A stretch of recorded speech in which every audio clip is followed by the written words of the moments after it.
साथ बोलिए भारत माता की। क्यों भाई, क्या हो गया आपकी आवाज को? मैं समझ रहा हूं धूप है, मगर ऐसा नहीं चलेगा। मोदी जी को तीसरी बार प्रधानमंत्री बनाना है या नहीं बनाना है? जोर से बोलिए, बनाना है या नहीं बनाना है? 400 पार करना है या नहीं करना है?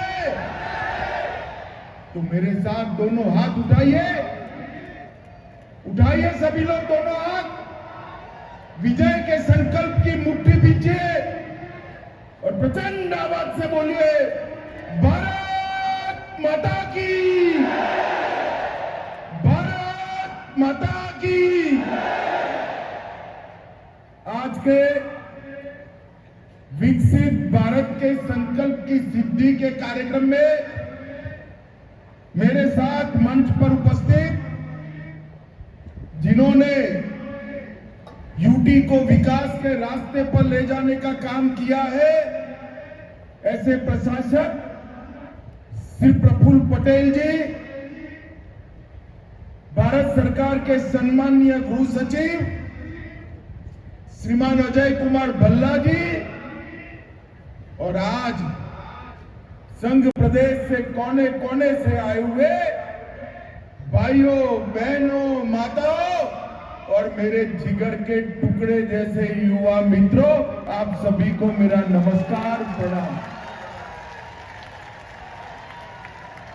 मैं हेलीकॉप्टर से प्रफुल्ल भाई को बता रहा था, इतनी चिलचिलाती धूप में ऊपर कपड़ा नहीं डाला है, कैसे बैठेंगे लोग?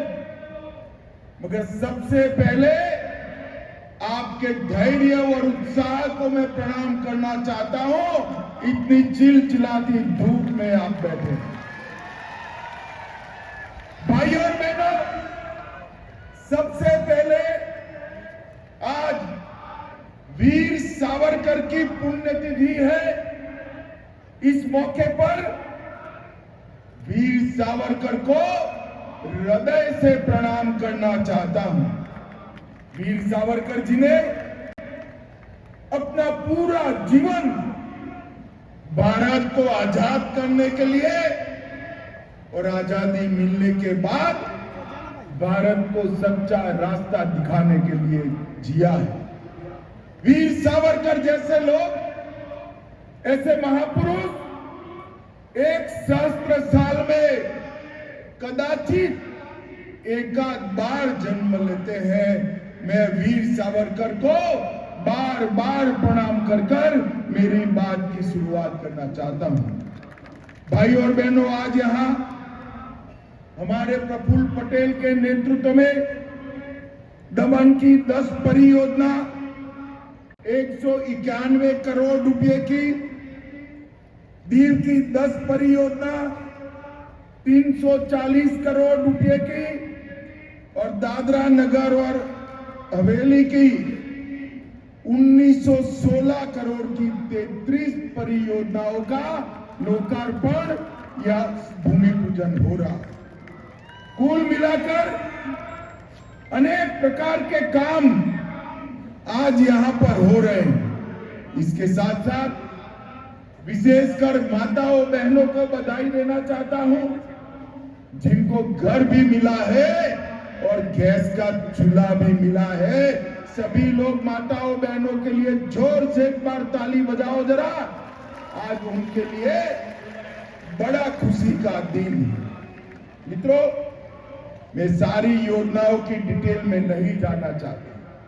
वैसे मोदी जी ने 10 साल में इतनी विकास योजनाएं की है कि इसकी सूची पढ़ने जाए तो 7 दिन की भागवत सप्ताह बिठानी पड़े, मगर सूची खत्म न हो, इतना काम। अब तो समय आ गया है, मार्च से इस देश में चुनाव होगा। लोकतंत्र की जननी भारत, दुनिया का सबसे बड़ा लोकतंत्र भारत, वो भारत का चुनाव लगभग 100 करोड़ लोग अपने मताधिकार का प्रयोग करेंगे, नई सरकार चुनेंगे। और मैं तो आज अपील करने आया हूं, संघ प्रदेश की तीनों सीटें मोदी जी के झोली में डालकर आप 400 पार करा दीजिए। मोदी जी ने ये 10 साल के अंदर ढेर सारे काम किए हैं।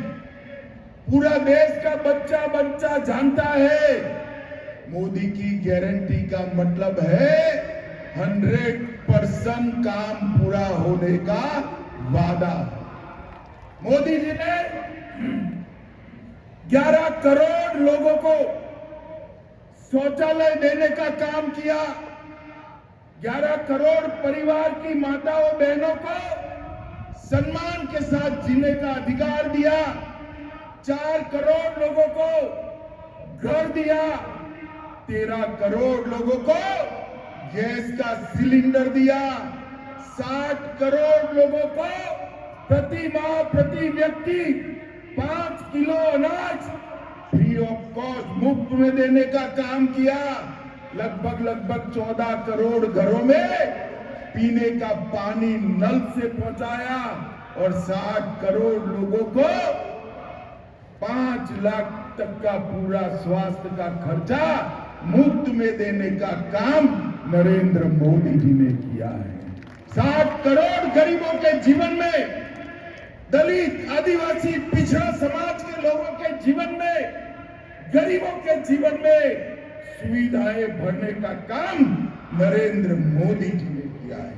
और भाइयों और बहनों, कुछ काम तो ऐसे थे जो एक सदी तक नहीं हो ऐसा लगता। हमने 90 के दशक से इस देश की जनता को वादा किया था कि भारतीय जनता पार्टी अयोध्या में प्रभु श्री राम का भव्य मंदिर बनाएगी। मैं 14 से 19 पार्टी का अध्यक्ष था। ये राहुल बाबा, जानते हो ना राहुल बाबा को भाई? जानते हो या नहीं? मुझे ताने लगाते थे, मंदिर वही बनाएंगे, तिथि नहीं बताएंगे। राहुल बाबा, आपने जितना रोकना था वो रोक लिया। तिथि छोड़ो, भूमि पूजन भी हो गया और प्राण प्रतिष्ठा भी 22 तारीख को मोदी जी ने की। और आज रामलला अयोध्या में अपने विराट भव्य मंदिर के अंदर शान के साथ विराजमान।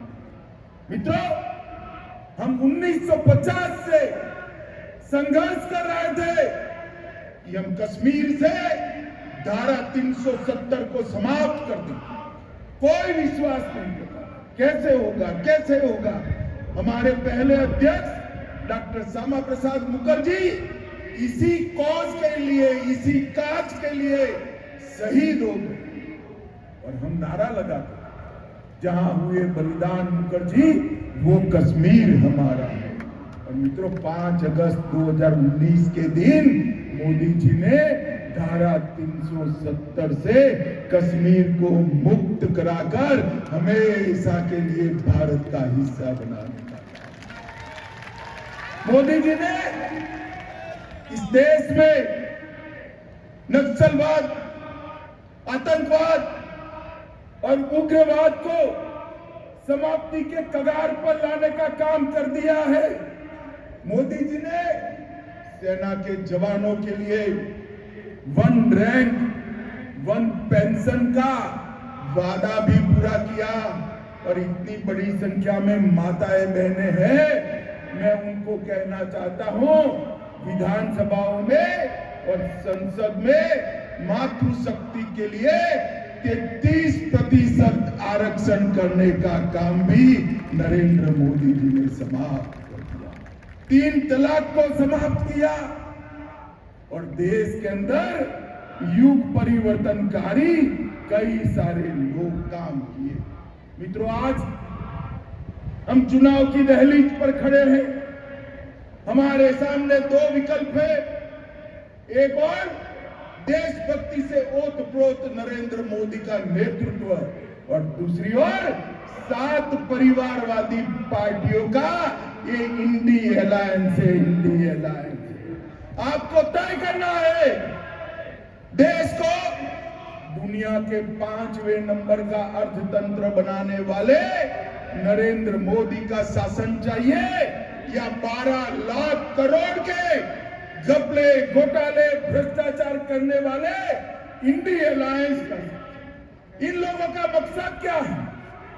सोनिया गांधी का मकसद है राहुल गांधी को प्रधानमंत्री बनाना, लालू यादव का मकसद है अपने बेटे को मुख्यमंत्री बनाना, उद्धव जी का मकसद है अपने बेटे को मुख्यमंत्री बनाना, स्टालिन साहब का मकसद है अपने बेटे को मुख्यमंत्री बनाना, ममता जी का लक्ष्य है अपने भतीजे को मुख्यमंत्री बनाना।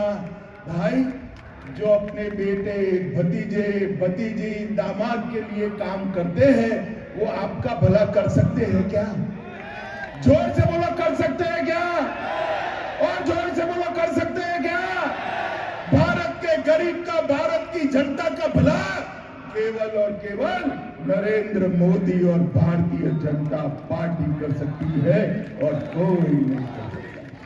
मित्रों, ये जो जमघट मचा है सामने, ये भ्रष्टाचारियों का जमघट है, परिवारवादियों का जमघट है। ये 2G, 3G, 4G वाले लोग हैं। 2G का मतलब टेलीफोन स्कैम नहीं, 2 जनरेशन की पार्टी। 3G का मतलब है 3 जनरेशन की पार्टी और 4G का मतलब है 4 पीढ़ी, 4 जनरेशन वाली पार्टी और किसी को मौका ही नहीं है। नरेंद्र मोदी एक गरीब मां के घर पर जन्मे, चाय बेचने वाले का एक गरीब बेटा आज भारत माता को समग्र विश्व में सम्मान दिला रहा है। यही लोकतंत्र की खूबसूरती है। ये परिवारवादी पार्टियां ये नहीं कर सकती। 12 लाख करोड़ के घपले घोटाले कर जिन्होंने अपने घर भरे हैं वो देश का काम नहीं कर सकता। मित्रों, नरेंद्र मोदी जी ने द्रौपदी मुर्मू को राष्ट्रपति बनाकर पहली बार गरीब आदिवासी महिला को राष्ट्रपति बनाने का मौका दिया। मोदी जी ने ओबीसी कमीशन को संवैधानिक दर्जा देकर ओबीसी समाज का, पिछड़ा समाज का सम्मान किया। नरेंद्र मोदी जी ने बाबा साहब के पंच तीर्थ बनाकर देश के दलितों को गौरवान्वित करने का काम किया। मित्रों, आने वाला दशक भारत का दशक है। 2027 तक $5 ट्रिलियन की अर्थव्यवस्था बनेंगे। विश्व के 3रे नंबर की अर्थव्यवस्था मोदी जी की 3री टर्म में हम बन जाएंगे। 2030 तक $2 ट्रिलियन का एक्सपोर्ट का लक्ष्य मोदी जी ने रखा है। 2035 तक अंतरिक्ष में भारत का खुद का स्पेस सेंटर बनाएंगे।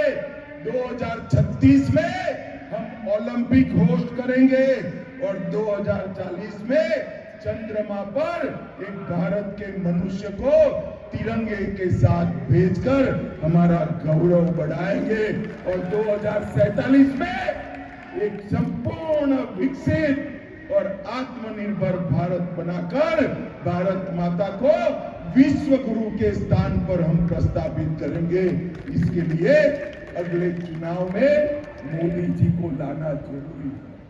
मुझे बताओ भाई, मोदी जी ने ढेर सारे काम करे, राम मंदिर बनाया, काशी विश्वनाथ कॉरिडोर बनाया, भगवान सोमनाथ का मंदिर फिर से सोने का बन रहा है, पवित्र सेंगोल को संसद में प्रस्तावित किया, उज्जैन में महाकाल लोक बनाया, करतारपुर में करतारपुर कॉरिडोर बनाया और कुपवाड़ा में शारदा पीठ की स्थापना कर कश्मीर के अंदर फिर से सनातन का सम्मान बढ़ाने का काम नरेंद्र मोदी जी ने किया। अभी प्रफुल्ल भाई ने बताया हमारे तीनों क्रिमिनल जस्टिस सिस्टम के कानून अंग्रेजों ने बनाए हुए थे, वो कानूनों को भी बदलने का काम नरेंद्र मोदी जी ने किया। और दीव, दमन और दादरा नगर हवेली वालों पर मोदी जी की विशेष कृपा, विशेष कृपा। जितना काम एक कांग्रेसियों ने 70 साल में नहीं किया, मोदी जी के इशारे पर प्रफुल्ल पटेल ने वो काम ये 5 साल के अंदर पूरा कर कर यहाँ का पूरा चेहरा बदलने का काम किया। भाई और बहनों, चिलचिलाती धूप में आप बैठे हैं, मैं देख रहा हूं सर पर नारे के बैनर लगाकर बैठे हैं आप, मगर मैं आज आपको जरूर एक बात कहना चाहता हूं कि मोदी जी को फिर से एक बार चुनने का मतलब है विकसित भारत की गारंटी। मोदी जी एक बार फिर से प्रधानमंत्री बनाए, विकसित भारत की नींव और उसका राजमार्ग प्रशस्त करने का काम मोदी जी करेंगे। मुझे बताइए भाई, मोदी जी को फिर से प्रधानमंत्री बनाएंगे क्या? अरे जोर से बोले, ऐसा नहीं चलेगा। बनाएंगे क्या? 400 पार कराएंगे क्या? तीनों सीट भारतीय जनता पार्टी को देंगे क्या? मित्रों, मैं यहां से बोलूंगा, अब की बार